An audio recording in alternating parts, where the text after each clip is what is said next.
এটি হচ্ছে কাতলা সেন কাদেরিয়া মাদ্রাসা। পেছনে দেখতে পাচ্ছেন কাতলা সেন কাদেরিয়া মাদ্রাসার গেট, যেটি ময়মনসিংহ সদর উপজেলায় পড়েছে দাপুনিয়া ইউনিয়নে। আর এটি কাতলা সেন বাজারের সাথে এটির অবস্থান। আর এই কাতলা সেন কাদেরিয়া মাদ্রাসাটি ময়মনসিংহের সবচেয়ে পুরাতন এবং প্রাচীন যে প্রতিষ্ঠানগুলো আছে তার মধ্যে একটি। কাদের বক্স সরকার কর্তৃক 1890 সালে এটি প্রতিষ্ঠিত হয়েছিল এবং এখানে কামিল পর্যন্ত পড়াশোনা করা হয়। আমরা জানি আমাদের দেশের মাদ্রাসাগুলো সাধারণত আলিয়া মাদ্রাসাগুলো ফাজিল পর্যন্ত পড়াশোনা করা হয় এবং কামিল মাদ্রাসাগুলো খুব কম, একদম রেয়ার বললেই চলে। তার মধ্যে এই কামিল মাদ্রাসাটি হচ্ছে অন্যতম। আমাদের এলাকা সহ ত্রিশাল, ভালুকা, ময়মনসিংহ, ফুলবাড়ি আশেপাশের মানুষজন, আশেপাশের ছেলে মেয়ে ছাত্ররা ফাজিল পাস করার পর মূলত এই কামিল মাদ্রাসাটিতে এসে পড়াশোনা করে।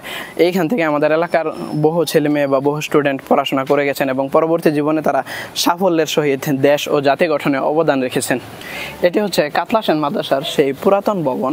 এদিকেও পুরাতন ভবন। পরবর্তী সময়ে আসলে এই মাদ্রাসাটি একটি কামিল মাদ্রাসা, যার জন্য আসলে অনেক বেশি ছাত্র ধারণ ক্ষমতা এখানে প্রয়োজন, যার জন্য পরবর্তীতে সারা দেশের মতো এখানেও একটি দৃষ্টিনন্দন সুন্দর নতুন ভবন তৈরি করা হয়েছে। এই মাদ্রাসাটি রয়েছে একটি ছাত্রাবাস।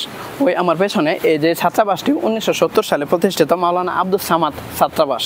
এই মাদ্রাসায় বহু দেশ বরেণ্য আলেমগণ পড়াশোনা করেছেন এবং যারা পরবর্তীতে ইসলাম ও দ্বীনের খেদমতে অসামান্য ভূমিকা রেখেছেন এবং তারা এখনো সারা দেশে এই দ্বীনের প্রচার করে যাচ্ছেন।